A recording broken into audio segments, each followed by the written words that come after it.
नमस्ते मैत्रिणींनो, श्री स्वामी समर्थ। आजचा दिवस तुम्हाला सुखाचा, समाधानाचा, आनंदाचा जावो ही स्वामींच्या चरणी प्रार्थना करते आणि आजच्या या नवीन व्हिडिओला सुरुवात करते। तर मैत्रिणींनो, उद्या आहे बुधवार आणि उद्या आलेली आहे कार्तिक अमावास्या। प्रत्येक महिन्याला अमावास्या येते आणि प्रत्येक महिन्याच्या अमावास्येचं महत्त्व हे वेगवेगळं असतं। कार्तिक महिन्याची अमावास्या झाली की मार्गशीर्षचा पवित्र असा महिना चालू होतो। कार्तिक अमावास्येचा प्रारंभ 19 नोव्हेंबरला सकाळी 9:43 सुरू होणार आहे आणि समाप्ती 20 नोव्हेंबरला दुपारी 12:16 कार्तिक अमावास्या जी आहे ती समाप्त होणार आहे।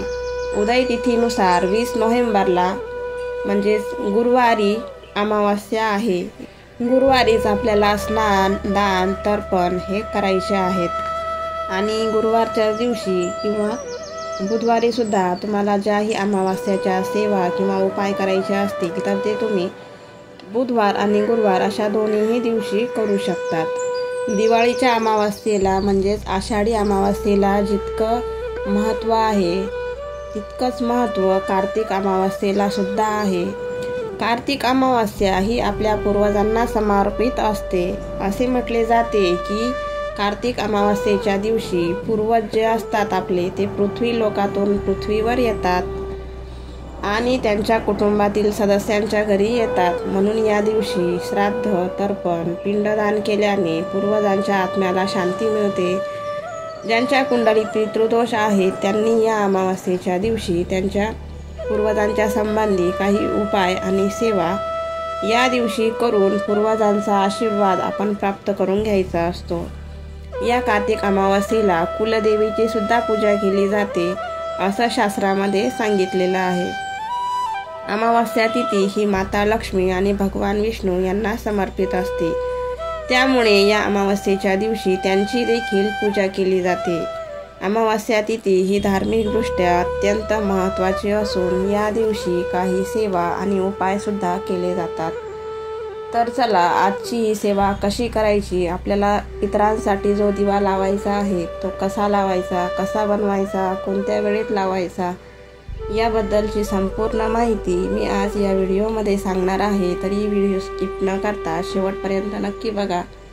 चॅनलवर जर नवीन असाल तर चॅनलला सबस्क्राईब करा आणि माझे व्हिडिओ जर तुम्हाला आवडत असतील तर व्हिडिओला एक लाईक नक्की करा। तर हा दिवा तुम्ही 19 तारखेला बुधवारी सायंकाळी प्रदोष काळापासून ते रात्री 9:30-10 पर्यंत करू शकतात किंवा जर तुम्हाला बुधवारी म्हणजे 19 तारखेला वेळ जर नाही मिळाला तर तुम्ही गुरुवारी सकाळी 12 वाजेपर्यंत अमावास्या तिथी आहे तर गुरुवारी सकाळी 12 वाजेपर्यंत पण करू शकतात। तर यासाठी तुम्हाला काय करायचं आहे, गव्हाची कणिक घ्यायची आहे। जे तुम्ही रोज चपाती बनवतात ते पीठ तुम्हाला या दिव्यासाठी वापरायचं नाही, याच्यासाठी तुम्हाला वेगळ्या पिठाची कणिक करायची आहे।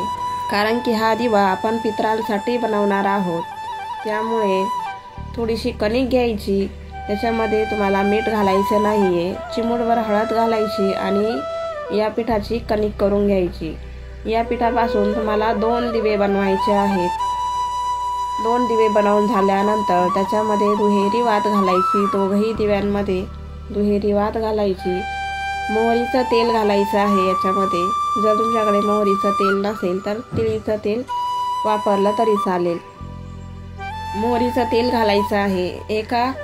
एका प्लेटमध्ये तुम्हाला थोडेसे तांदूळ घ्यायचे आहेत। 2 दिवे आहेत तर 2 प्लेट घेऊन दोघांमध्येही एक मूठ तांदूळ टाकायचे आणि त्या दिव्यांना जे आहे ते आसन द्यायचं आहे आणि त्या तांदळावर तुम्हाला हा दिवा जो आहे तो ठेवायचा आहे। त्यानंतर तुमचा एक दिवा जो आहे तो तुमच्या घरातील दक्षिण दिशेला लावायचा आहे। दक्षिण दिशेला हा दिवा ठेवायचा, त्याच्या शेजारी तुम्हाला 1 ग्लास भरून पाणी ठेवायचं आहे आणि त्याला धूप दीप दाखवून त्याला ओवाळून घ्यायचं आहे आणि तुमच्या पितरांना हात जोडून प्रार्थना करायची आहे की तुमचे आशीर्वाद असेच सदैव आमच्यावर राहो ही त्यांना प्रार्थना करून तो दिवा दक्षिण दिशेला प्रज्वलित करून ठेवायचा आहे। अशा पद्धतीने तुम्ही पितरांची सेवा करायची आहे। त्यानंतर दुसरा जो दिवा आहे तो तुम्हाला तुमच्या जे पिण्याचं पाणी असतं घरामध्ये, तुमचा माठ असेल किंवा हंडा असेल किंवा फिल्टर असेल, जिथंही तुम्ही पिण्याचं पाणी ठेवत असाल तिथे तुम्हाला दुसरा दिवा लावायचा आहे. कारण की पिण्याच्या पाण्याजवळ आपल्या पितरांचा वास असतो, त्यामुळे तिथंही एक दिवा लावून प्रज्वलित करून ठेवायचा आहे. अशा पद्धतीने तुम्हाला आजचा हा उपाय करायचा आहे. जर तुम्ही ऐकला असेल तर माहीत असेल तुम्हाला की आपले पूर्वज जे असतात ते म्हणतात की देवी देवतांना खुश करण्याच्या अगोदरही आपल्या पितरांना खुश करणं जरुरी असतं. देवी देवतांच्या अगोदर आपल्या पितरांचा मान असतो. आपले पित्र जर खुश असतील तर आपल्या घरामध्ये कसलीही कमी होत नाही. सुख, शांती, समाधानी तिथं नांदत असते. त्यामुळे देवी देवतांच्या यादी आपल्या पितरांना आपण खुश ठेवणं, आनंदी ठेवणं जरुरी असतं. आणि कार्तिक अमावस्येच्या दिवशी किंवा कुठलीही अमावस्या असो, या दिवशी तुमचा जो मुख्य दरवाजा असतो त्याच्या बाहेर तुम्हाला एक दिवा नक्की प्रज्वलित करायचा असतो. कारण की अमावस्येच्या दिवशी आपली पित्र जे असतात ते पृथ्वी लोकावर येत असतात आणि आपली जेही नातेवाईक असतील, मुलं असतील, त्यांच्या घराजवळ येऊन ते बघत असतात.